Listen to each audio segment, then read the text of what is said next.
I love this video. I love the music. It's so inspiring. You know, it gives me like energy to be here with you today. Hello, everybody. I'm back. I'm Dana. I'm here to host you again and guide you through the program of today. I hope you had a wonderful day yesterday. Did you? Let us know in the comments wherever you are, or if there are not comments, give us the energy of what you felt yesterday. What a nice day indeed.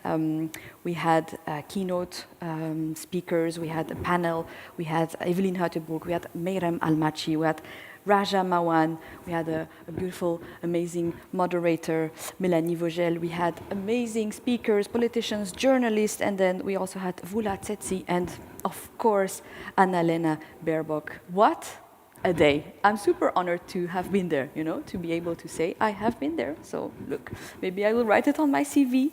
But let's focus maybe on today, no? Because today is today. And what's the program of today? Well, it's the final day. It's already the final day. It's sad, but we had an amazing time, right?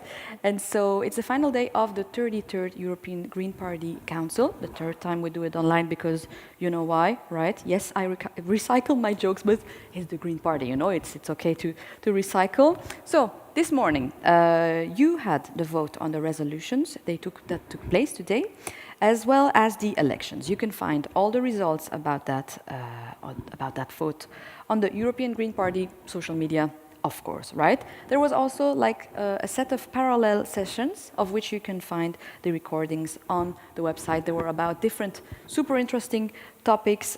For example, there was about the EU Recovery Fund, the digital gender gap. Wow, sounds super amazing. I really want to go check them out again. So we are starting. I'm going to just tell you like what is on the menu today. We are starting with the keynote speech of the Belgian Deputy Prime Minister Petra De Sutter, super cool. After that, there is the plenary session about, the title is also very cool, Climate and Biodiversity, exchange between youth movements, global south activists and the green policy makers. It will be moderated by Thomas Waits, co-chair of the European Greens. I'm sure you know it. And then finally, we will be closing this session of the Council with a speech by Mar Garcia. I'm sure also you know her, the Secretary General. I had the chance to meet her and oh my God, how cool is she, right? And we end everything today with an amazing concert by a girl band called Pretty Loud, and it's a girl band of Roma girls. Oh my God, how cool. I cannot wait to see that. So that was the menu, and now I will explain you a little bit more about our keynote speaker of today. It's Petra De Sutter, as I said. She was sworn in on the 1st of October in 2020 as the Belgian Deputy Prime Minister and Minister of Public Administration, Public Enterprises, Telecommunication and the Postal Services. Before that, she was elected to the European Parliament as the leading candidate for her party, Groen, and was the first Green Chair of the Committee on the Internal Market and Consumer Protection. After a long career as a university professor and a gynecologist and fertility expert, she entered politics in 2014 and sat in the Belgian Senate and the Parliamentary Assembly of the Council of Europe. Wow! Petra De Sutter, the floor is yours. Ik ben Petra De Sutter, ik ben gynaecoloog, ik werk in het UZ Gent, ik ben ook verbonden aan de Universiteit Gent. I'm a Green politician. I'm a Deputy Prime Minister of the new federal Belgian government. Petra De Sutter is sinds 1 oktober onze vice-eerste minister en minister van Ambtenarenzaken, Overheidsbedrijven, Telecommunicatie en Post. Ze is intussen al 6 jaar actief in de politiek, waarbij ze actief betrokken is bij verschillende thema's. In de Belgische Senaat en de Raad van Europa komt ze op voor de seksuele en reproductieve gezondheid en rechten van vrouwen. En werkt ze rond bio-etnische kwesties zoals draagmoederschap en commerciële eiceldonatie.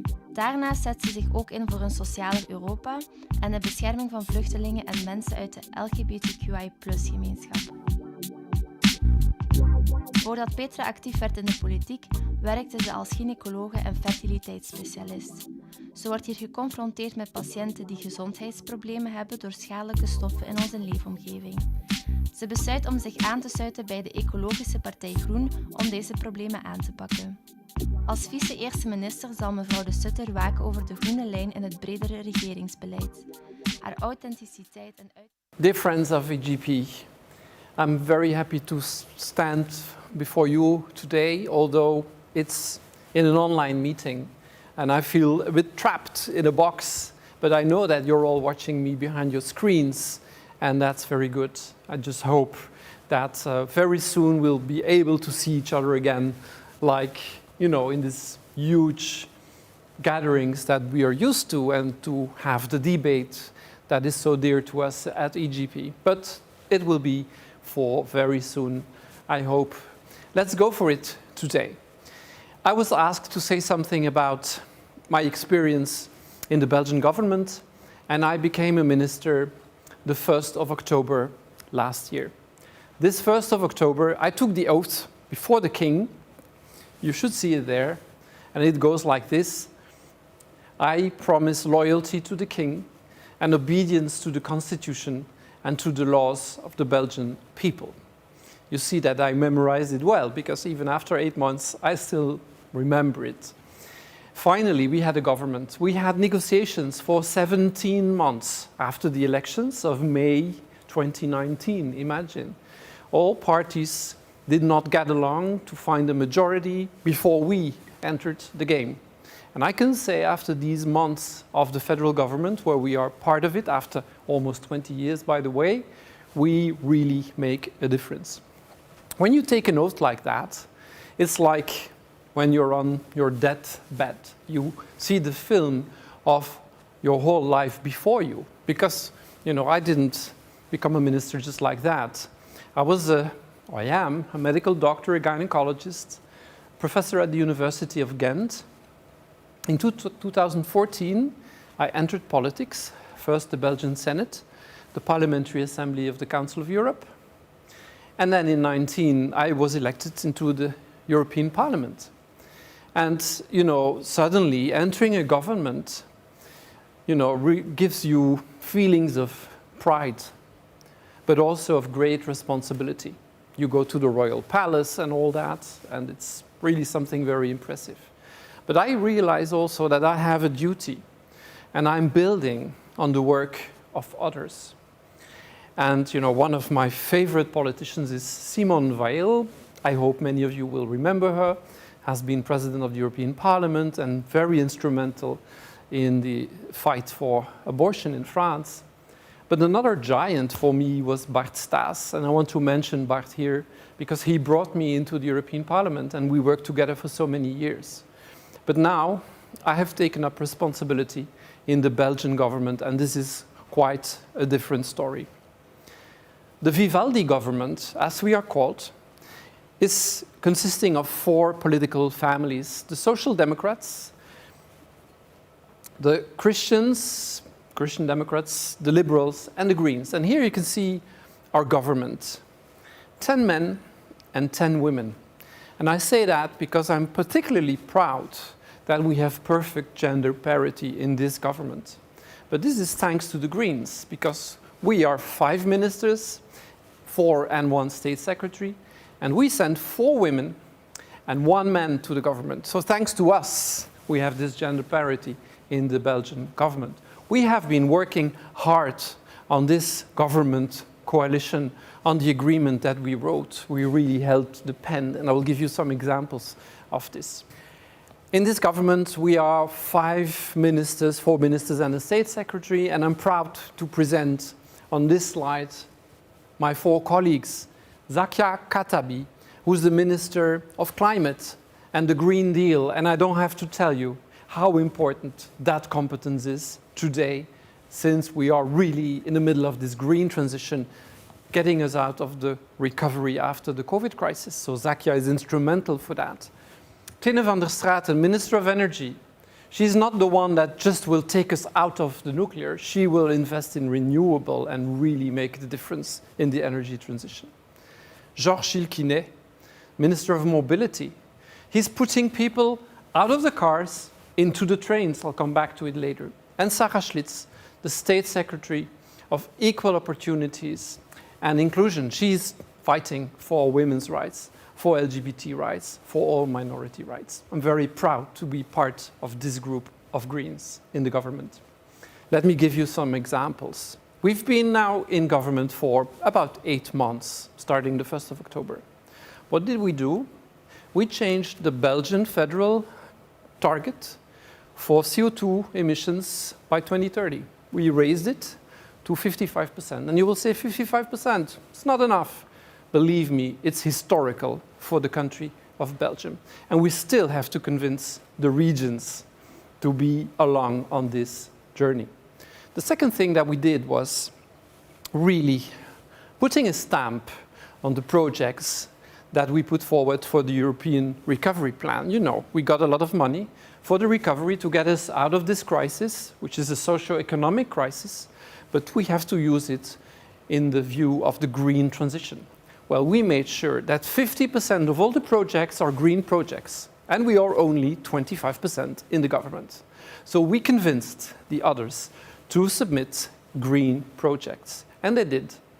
Also, digital projects are present, of course, because we have these targets that Europe asks us to fulfill. And there is another fund that we will start at the Belgian federal level, which is a transition fund of 750 million euros for investment into businesses that are part of the green transition. It's extremely important that we use the European money as leverage for our own investments, because we are now setting the scene for the economy and the industry of the next 20 to 30 years. An important element in our policy is energy. Tine is the Minister of Energy. And maybe you know, but we have put in the agreement of the government that we will step out of nuclear in Belgium. But this is not the main achievement. This is something that is not a goal on itself. We have to make that transition towards more renewable energy. And Tine is, doing a great job in that domain, having all kinds of collaborations with other European countries, like with Denmark, and really investing in wind offshore, which is part of our energy mix of the future. Georges is the one that invests in the rail. He has already put aside hundreds of millions of euros to make sure that our public transport, the train, is more developed, more accessible, that there is more people that leave the cars and go into the trains. Talking about cars, we just agreed last week on a very important file for us, and that's the file of the company cars. You might know that in Belgium, a lot of people are paid not in euros, but in cars. It's a system that we really want to abolish, because it is not just. And it puts people in the cars, which gives all the problems of air pollution, of climate problems, and also of mobility problems. We did not have a majority just to abolish the system, but we agreed with all these 4 political families, of which the Liberals are an important part, to green all the company cars by 2026 by fiscal measures.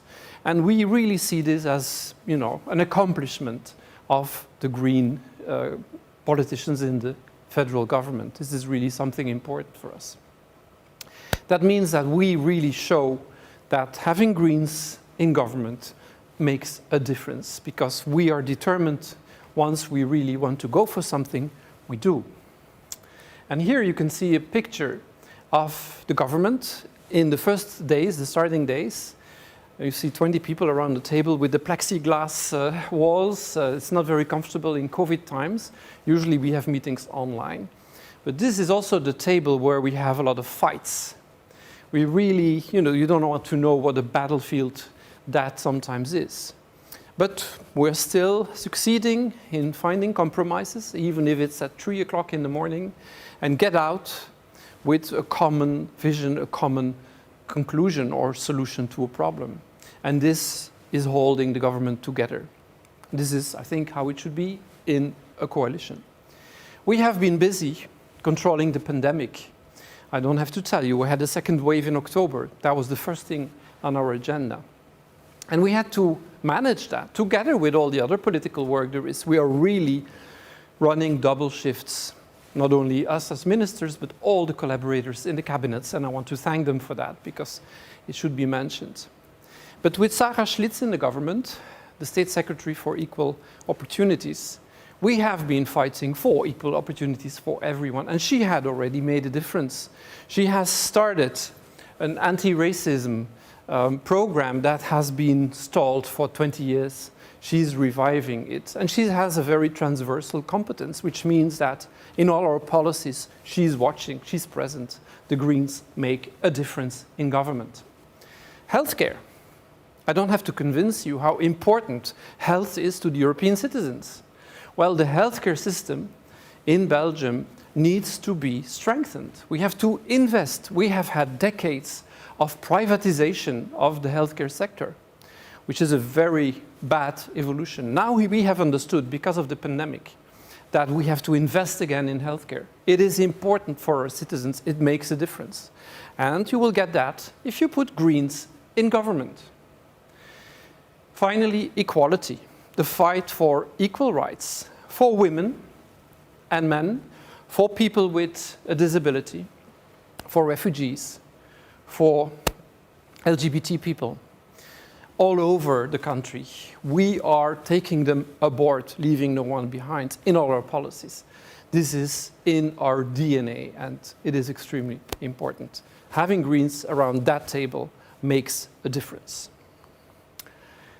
I will now move to 5 issues that I think are important to win back the European hearts, or even more, because we had a green wave in 2019, and we should grow further as a political family. First, after COVID, no business as usual. Let's not return to the old habits of fossil economies. We have to invest to have that green transition and use the money that Europe indeed has put on the table. And what makes me optimistic is that also elsewhere in the world, politicians have understood that. Look at what Biden has been doing, $6,000 billion. Look at the plans that maybe, for the first time, will be realized on international minimum taxation for companies, corporate taxation. We have been asking that for decades. It might be coming to us in the near future. Not business as usual. Second thing is, if the recovery will not be sustainable, it will not work, because we do not only favor green policies, but also social policies. What does that mean?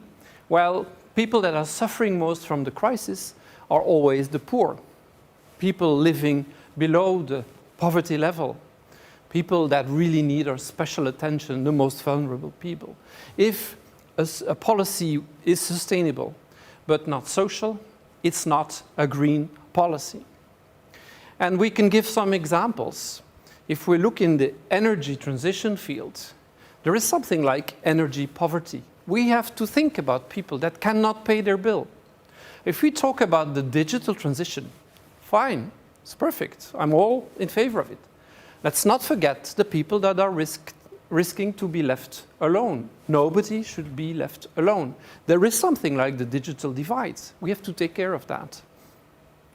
And we have done already a few things in this government, together with our friends from the socialist family, that is raising the minimum wages. We're talking about this right now.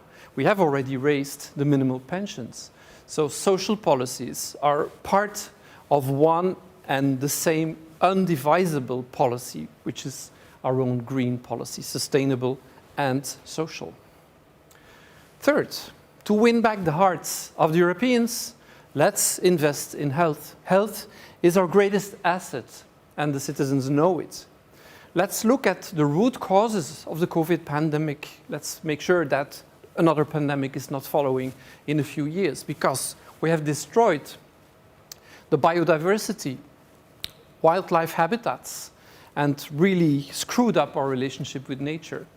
This is something we should address. Secondly, invest in healthcare, invest in social care, public healthcare, public social care. It's not the private sector that will help us if we're in a crisis. It's the public sector. If you didn't understand this after the COVID pandemic, you were on another planet.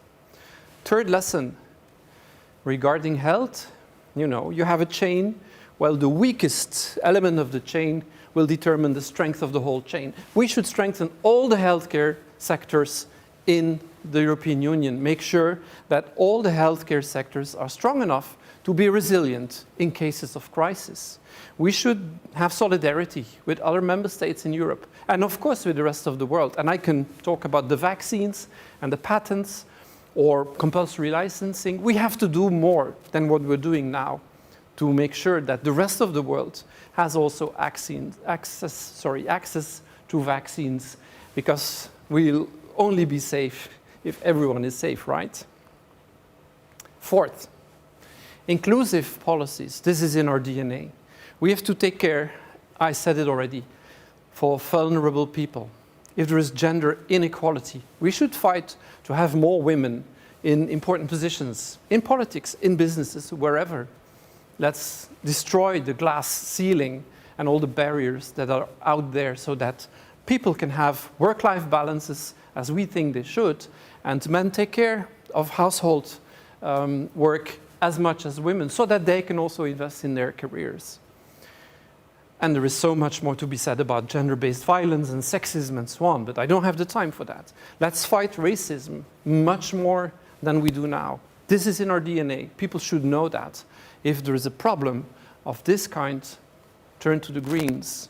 And the rights of LGBTQIA+ people. Of course, we do want equal rights and opportunities for all European citizens. Everybody should have the same possibilities in life. And we're talking about equity, not equality.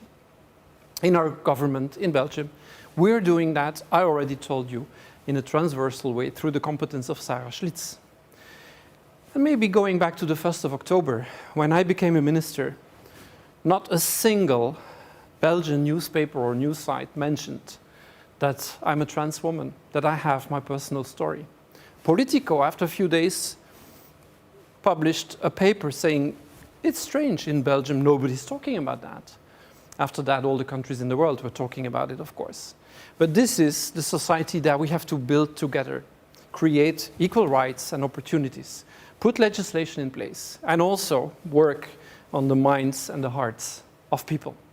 We Greens can do that, and we should do that. I have a special thought about other European countries when I talk about inclusion and the fight against, discrimination, violence, and so on. My thought goes out to minorities which are discriminated in countries like Poland and Hungary. Also to women's rights in these countries. We know what has been going on in Poland in the last few years. We should be present there. The Greens are the ones fighting for the just causes, for human rights, for gender rights, for LGBT rights. Every person has the same opportunities, should have the same opportunities and rights. And then number 5, young people. We should invest in young people. Of course we should. They're the future. Why are we working against climate change? For these youngsters, the ones that came into the street, the ones that held these climate marches, to tell us, politicians, take your responsibility. It's about my future. It's about our children, our grandchildren. That is why we are doing what we are doing. And we should listen to them, sit around the table with them, participate with them. One of the things that we are putting on the table in the Belgian government now is changing the age for going to vote to 16 instead of 18. And we will start with European elections. This process is ongoing at the moment, but we have a majority for it, so it's not going to be a problem. And we have been pushing for that for at least 20 years. So again, put Greens in government, you will see the change. In conclusion, this year, 21, 1/3 of all Europeans will go to the polls in many, many European countries. France, Germany, Hungary, for instance, and special thought for a special candidate that has or probably will run in Hungary, Gergely Karácsony, I hope I pronounce it right. We need Greens that come into governments, and in Hungary it will be very necessary. We are with you. We are giving our support from wherever we are in Europe for your fight in Hungary. Well, we can create a momentum, a historical momentum, building upon the one of 2019, a momentum for our story of connection, of dialogue, of emancipation, of vigor, aiming at a better world for everyone. So I want to wish everyone good luck with the elections in whatever country you're running. I want more green ministers in governments. I want more green mayors in cities. This is going to happen this year with the support of all of us. And friends of EGP, again, you are behind your computer screens. I'm here in this dark box. Next time, I want to be physically with you. I want to be able to debate, to hug you, to drink a beer together, because we are the European green family. Thank you.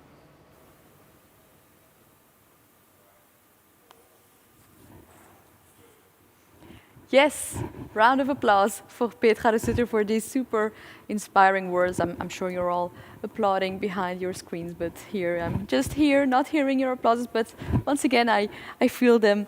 So thank you Petra De Sutter again. So before the speech of Amar and the super cool concert, now we have the plenary, right? The title is Climate and Biodiversity. It's an exchange between youth movements, Global South activists and green policy makers. It will be with different speakers and it's moderated by, I'm sure you know him, Thomas Waits. He's the co-chair of the European Greens since 2019. He's also a member of the European Parliament from Austria. In his words,